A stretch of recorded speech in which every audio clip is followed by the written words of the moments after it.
평안하셨습니까? 5월이 시작된 지 불과 며칠 되지 않는 것 같은데 벌써 8일이에요. 5월 8일 매일 예배 우리 하나님 앞에 기도함으로 시작합니다. 좋으신 하나님, 늘 저희를 지켜주시고 인도하여 주시니 감사합니다. 매일매일 어떻게 살았는지 허둥허둥 되다 보면 하루가 지나고 또 한 달이 지나고 그러다 보면 또 연말에 저희들이 서게 될 때가 참 많습니다. 하루하루 의미 있는 시간이 되어지도록 주의 말씀이 오늘도 우리 속에 역사하여 주옵소서. 하나님의 말씀을 듣는 우리 가족들 모두에게 하나님의 음성이 들려지게 하옵시고 그 말씀을 듣고 그 말씀대로 살아갈 힘과 용기가 저희들과 되어지도록 축복하옵소서. 예수님의 이름으로 간절히 기도하옵나이다. 아멘. 함께 부를 찬송은 322장 세상의 헛된 신을 버리고 함께 찬송하겠습니다.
주신 말씀 민수기 20장 22절로 29절의 말씀입니다.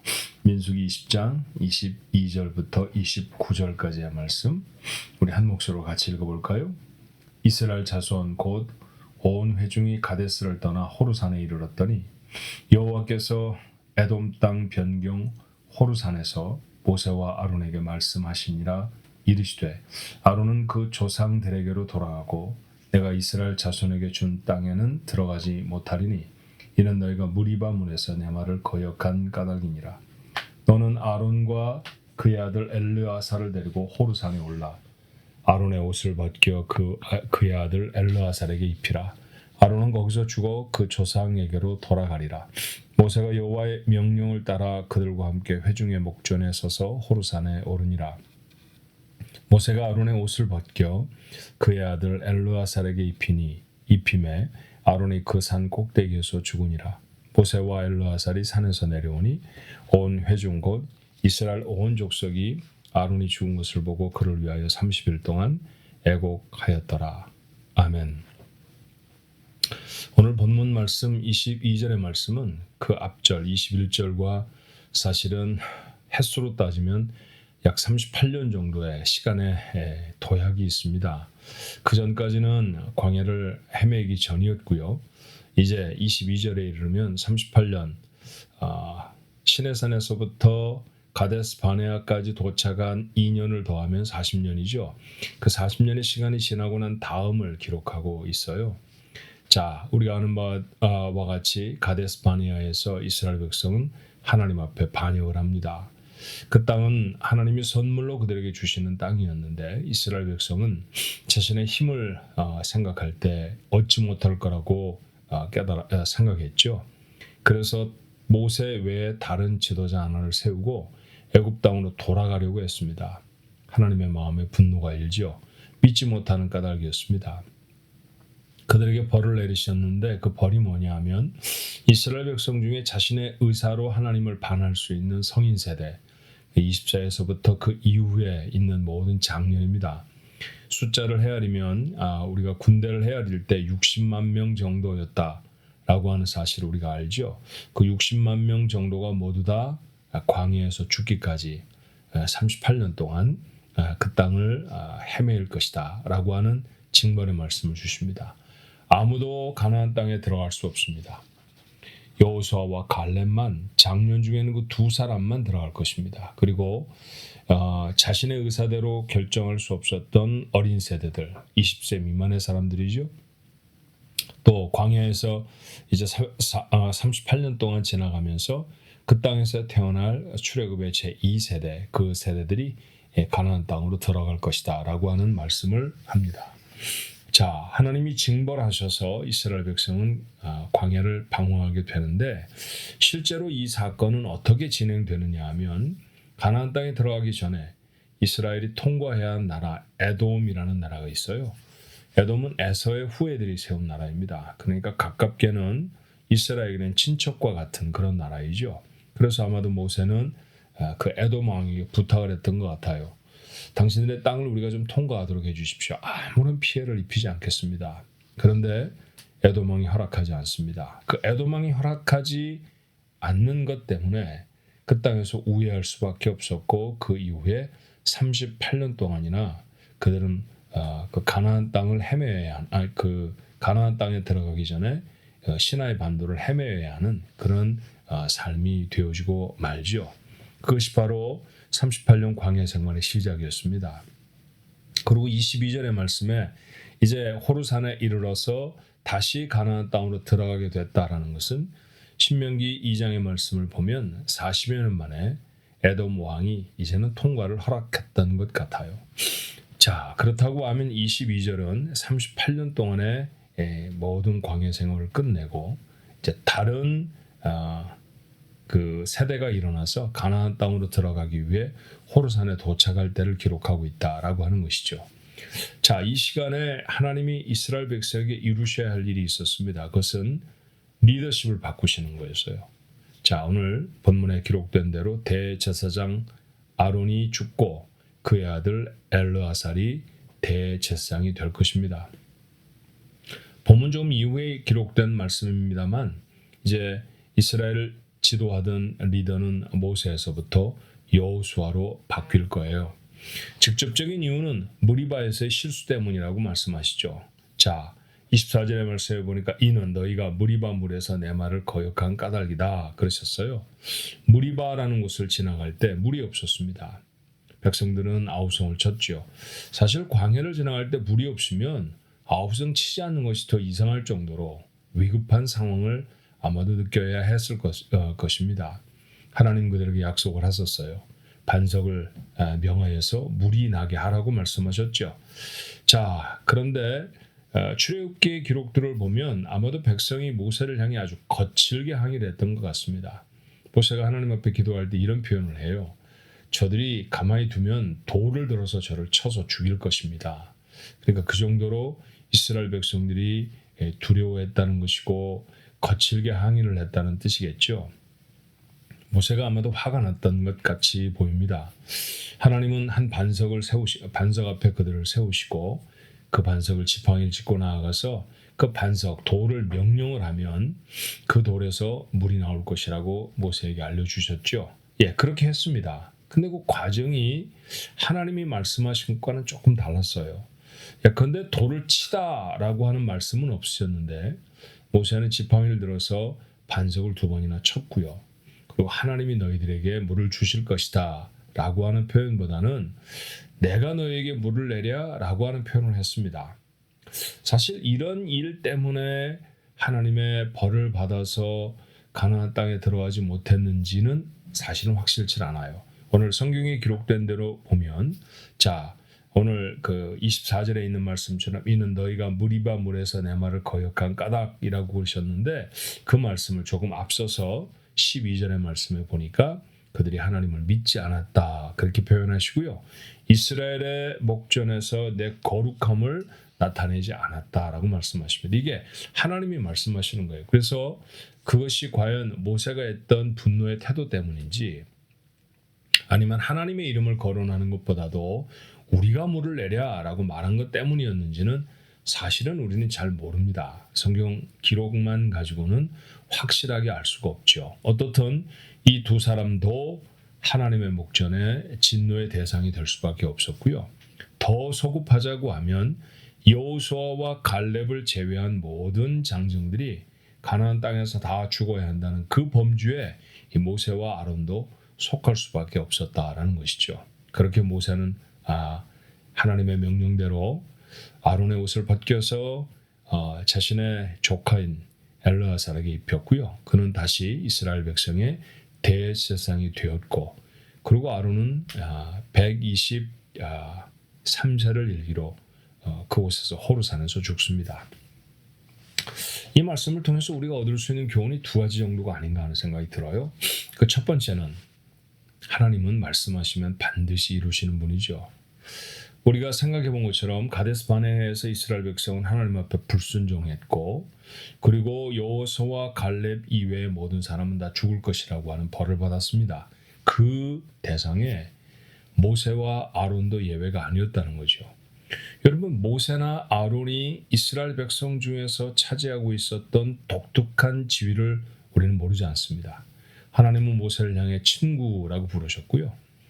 아론은 부족과 허물이 참 많았음에도 불구하고 하나님은 그를 이스라엘 백성이 하나님 앞에 나아가는 대제사장으로 첫 번째 대제사장으로 세우십니다. 그런데 이 중요한 두 인물조차도 이 벌 바깥에 있을 수 없었다는 것이죠. 하나님 너희 모두를 다 이 땅에서 멸할 거다. 여호수아와 갈렙만 들어갈 수 있을 것이다 라고 말씀하신 그대로 행하십니다. 두려운 말씀이죠. 또 한 가지를 살펴보면 아론에게 대제사장직을 주셨을 때 백성들이 좀 시기했던 것도 여러분 기억하시죠? 왜 도대체 우리 민족은 모세의 지도만 받아야 되느냐? 왜 아론만 대제사장이 되어야 하느냐? 이런 시비가 있었습니다. 그때 하나님이 아론만 선택하셨다는 사실을 그 각 지파의 지휘관들의 지팡이를 가져오라고 하시고 그 지팡이 중에 아론의 지팡이에서만 싹이 나게 하심으로 내가 선택한 이는 아론이다 라고 하는 사실을 보여주셨던 사실을 기억하시죠? 그렇게 아론이 선택을 받았어요. 그런데 그 성경 때 뭐라고 기록하느냐 하면 아론과 그의 아들들이라고 말씀하셨어요. 아론만 제사장으로 삼는 것이 아니라 앞으로는 아론의 씨를 통해서 계속해서 제사장을 삼으시겠다라고 하는 말씀이죠. 그리고 그 말씀대로 아론의 아들 엘르아살, 아론과 비교했을 때 엘르아살이 무슨 일을 얼마나 했는지에 대해서는 사실 잘 나타나 있지 않습니다. 그러니 아버지에 비해서는 조금 유명하지 않은 사람이라 할 수도 있겠죠. 그렇지만 하나님 그 엘르아살을 선택해 대제사장으로 세우십니다. 이유가 무엇이었나요? 하나님이 말씀을 그렇게 하셨기 때문입니다. 하나님은 말씀하시면 그대로 이루시는 분인 줄로 믿습니다.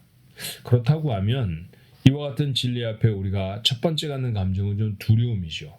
잘못하면 벌하시겠다는 말씀이 성경 속에 얼마나 많이 기록되어 있습니까? 자, 우리가 이걸 좀 기억할 수 있었으면 좋겠어요. 하나님은 말씀하시면 벌하실 수 있는 분입니다.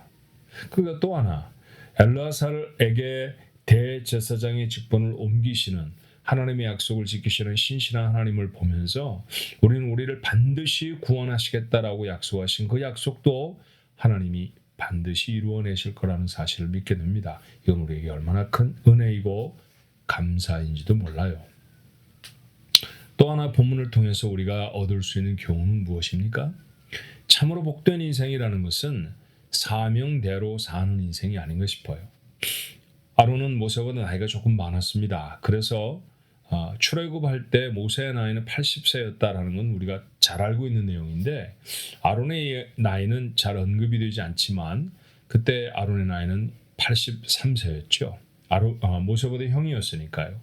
그리고 지금 40년 광야 생활을 마치고 이제 호르산에서 생명을 내려놓으니 그의 나이는 128세입니다. 자, 거기까지가 아론이 감당해야 될 사명이라는 것이죠. 오늘 말씀을 보니까요, 그의 아론의 옷을 벗겨 그의 아들 엘르아살에게 입힘에 아론이 그 산 꼭대기에서 죽으니라. 마치 성경은 이렇게 기록하는 것 같아요. 아론이 그의 사명을 내려놓음에, 아론이 그의 사명을 다함에 하나님이 그 영혼을 불러가셨다라고 말이죠. 그렇습니다. 삶이라는 것은 어떤 의미를 갖는 걸까요? 우리가 이 땅에 살아가는 동안 가장 중요하게 생각해야 할 것은 하나님의 사명으로 살아가야 한다는 것이죠. 우리가 살아가는 이 세상보다 천국이 훨씬 좋습니다. 우리는 아무리 행복한 상황을 누린다고 그럴지라도 여러 가지 모양의 문제와 어려움들을 경험하며 살아갈 수밖에 없죠. 그래서 우리는 천국을 소망합니다. 구원을 하시고 나서 참 좋은 것을 주신다고 약속하신 하나님이 천국에 바로 데려가지 않으시는 거예요. 여전히 우리를 이 땅에 두십니다. 그 가장 중요한 이유가 무엇인가 하면 이 땅에서 우리의 삶을 통해 하나님이 받으셔야 할 영광이 있고 하나님이 우리의 삶을 통해 이루셔야 할 일이 있기 때문입니다. 우리는 그것을 사명이라고 부르죠. 아론의 나이는 123세였습니다. 절대로 적은 나이가 아닙니다. 그 나이가 되어지도록 하나님의 쓰임에 맞춤해서 살았던 사람이었다는 것이죠. 우리 중에 연세가 좀 드시면 나는 왜 안 죽지? 나는 죽어야 되는데 난 아무것도 할 수 없는데 라고 생각하시는 분들이 참 많습니다. 질문을 좀 바꿔보면 어떨까요? 오늘까지 나를 살게 하신 하나님, 내게 원하시는 내 사명은 뭘까? 매일을 살아가면서 여러 가지 다양한 문제와 어려움들을 우리가 경험합니다만 그 안에서도 우리가 하나님 앞에 지속적으로 드려야 할 질문이 있다고 하면 무엇이겠습니까? 하나님, 제가 무엇을 해 하나님 앞에 영광을 돌려야 하겠습니까? 저에게 맡겨주신 사명이 과연 무엇입니까? 사명대로 쓰임받다가 죽었던 아론은 인생이 무엇인지를 우리에게 자신의 삶을 통해 보여주는 위인이었습니다. 우리의 삶의 남은 시간, 하나님이 우리를 통해 받으셔야 할 영광은 무엇이며 오늘을 살아가게 했을 때 오늘 하루 동안에 하나님이 내게 맡겨주신 사명은 뭘까요? 그 사명에 주의하며 살아갈 수 있어야 합니다. 사명이 있는 동안 삽니다. 바꿔 말하면 살아있으면 사명이 있다는 이야기죠. 그러니 삶이 가치가 있어지려고 하면 자신의 사명에 대해 질문할 수 있어야 합니다. 그래서 그럴까요? 사명과 생명 두 말 다 한자로 쓰지요. 그런데 명이라고 하는 단어는 생명이라는 것을 뜻하는 단어와 똑같은 단어를 씁니다. 사명은 믿음의 사람들에게 있어서는 생명과 같은 것임을 잊지 않았으면 좋겠습니다. 한나를 주셨네요. 하나님이 원하시는 대로 우리가 살아가기를 원합니다. 하나님은 말씀하시면 반드시 이루십니다. 하나님의 말씀을 두렵게 마음에 담을 수 있었으면 좋겠고요. 하나님 우리 개별적인 한 사람 한 사람에게 말씀하시고 원하시는 사명이 있다고 하면 그 사명을 최선을 다해 감당하는 우리 모두가 되어지기를 바랍니다. 오늘 하루도 승리하는 우리 가족들 되시기를 주님의 이름으로 축원합니다. 기도하겠습니다. 사랑하시는 하나님, 죄를 사랑하셔서 이 땅에 보내셨고 죄를 사랑하셔서 죄악 속에 죽었던 죄를 건져 구원해 주셔서 감사합니다. 구원받고도 우리의 삶의 자리는 여전히 세상입니다.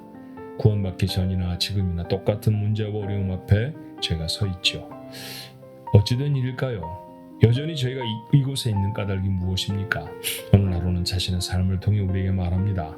아직 그는 가나안 땅에 들어가지 아니하였다 할지라도 여전히 하나님이 그에게 맡겨주신 사명을 위해 살았던 사람이었음을 주님 저희가 잊지 않게 하옵시고 그 사명에 최선을 다해 삶을 드리는 저희 모두가 되어주도록 하나님 오늘 하루 우리의 삶을 붙들어 주옵소서. 하나님 앞에 영광을 돌리는 우리 가족들 모두가 되게 하시길 간절히 원하옵고 예수님의 이름으로 기도하옵나이다.